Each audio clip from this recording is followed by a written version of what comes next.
Où sont les classes populaires en politique? Les ouvriers, les employés, les gens des quartiers, ils sont où? Et comment, alors qu'on est dans une démocratie représentative, ce sont quasiment toujours les classes supérieures qui arrivent au pouvoir? C'est la question que se pose le collectif DLP, Démocratiser la politique, depuis quelques mois. Et dans leur rapport, ils expliquent que ça vient pas, comme on l'entend souvent, d'un désengagement des classes populaires. Bien au contraire, sur quelques 2 millions de candidatures partout en France ces 20 dernières années, on a presque 30% qui viennent de ces catégories socio-professionnelles. Mais il y en a très peu qui arrivent à être élus. Et plus on vise des scrutins nationaux, plus c'est flagrant. C'est comme ça qu'aux européennes en 2024, on arrive à 87% d'élus de classe supérieure. Alors comment on fait pour lutter contre ? C'est la nouvelle mission du collectif DLP à la veille des municipales. Ils ont développé des outils pour analyser un peu la situation. À la fois pour identifier les problèmes de représentation dans les listes qui ont été élues en 2020, mais aussi pour faire mieux en 2026. Une cartographie pour faire l'état des lieux et un tableur pour tester la parité sociale, donc l'équilibre des classes sociales, dans les listes qui se présentent cette année dans nos communes. Annie Lamère est membre du collectif et militante, et elle vous explique tout. Je pense que c'est bien que les citoyennes et les citoyens aillent regarder cette cartographie, qu'ils se rendent compte de la sociologie de leurs élus. Qui sont leurs élus, même s'ils le savent, même s'ils le ressentent, mais au moins ils auront les chiffres, ils le verront, ils auront la preuve. Et ça peut aussi leur permettre de pousser celles et ceux qui constituent leur liste à changer ça et à faire qu'on n'ait plus cette élite-là qui gère tout. Grâce à l'INSEE, on a les catégories socio-professionnelles ville par ville. On a les CSP+, on a les classes moyennes et on a les classes populaires et les retraités. Et de comparer ces pourcentages aux pourcentages qui est représenté au sein des listes municipales qui ont été élues. En plus, l'outil est assez simple. Soit on clique, il y a la carte, soit on clique sur sa ville, soit on a possibilité de noter le nom de sa ville et hop, on arrive dessus. Et là, on a vraiment tous les éléments. Et ce qui est fou, c'est que c'est vraiment net.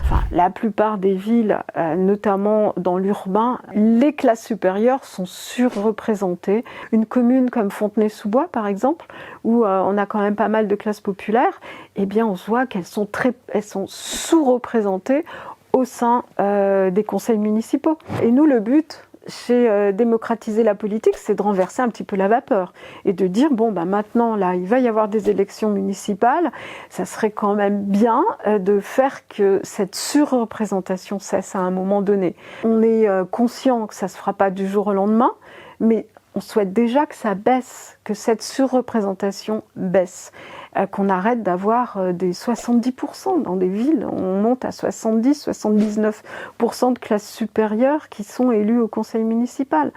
Donc le premier outil va lui permettre de voir la sociologie de sa ville, et notre deuxième outil doit pouvoir l'aider dans la constitution de sa liste. Parce qu'on va chercher quand même des gens des milieux de classe populaire. Mais quand on le regarde, et ça c'est dans notre rapport, ces personnes elles se retrouvent sur les listes en bas de liste, pas en position éligible.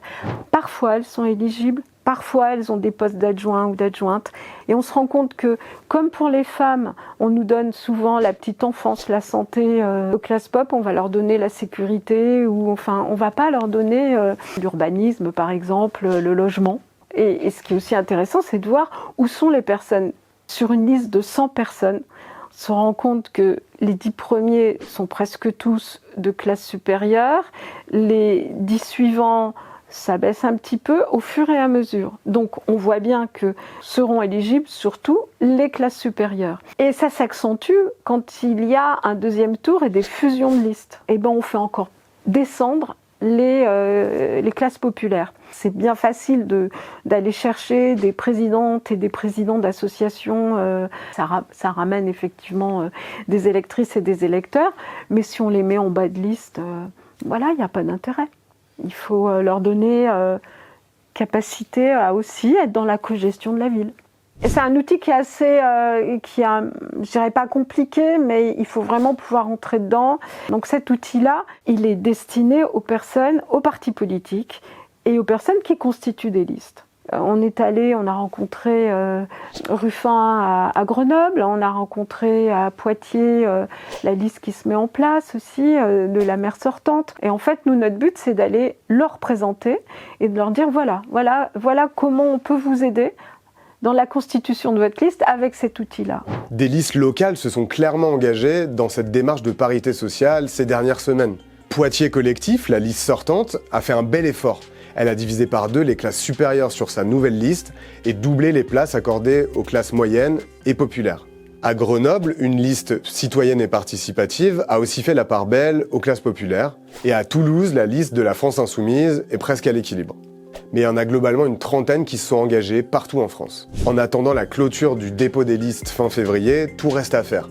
Et DLP compte bien, après ça, prolonger son travail de veille avec ce qu'ils appellent un Paris Score, donc un score de parité inspiré du Nutri-Score, une notation des listes dans vos communes pour pouvoir voter aussi pour la parité sociale en mars 2026.